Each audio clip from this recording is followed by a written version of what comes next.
ನಮ್ಮ ಊರಮ್ಮ ಹೇರುಕ್ಕಮ್ಮ ನಮ್ಮ ಮಾತಮ್ಮ.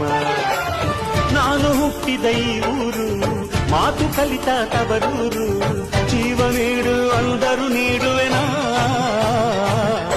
ಹೇರುಕ್ಕಮ್ಮ ನಮ್ಮ ಊರಮ್ಮ ಹೇರುಕ್ಕಮ್ಮ ನಮ್ಮ ಮಾತಮ್ಮ.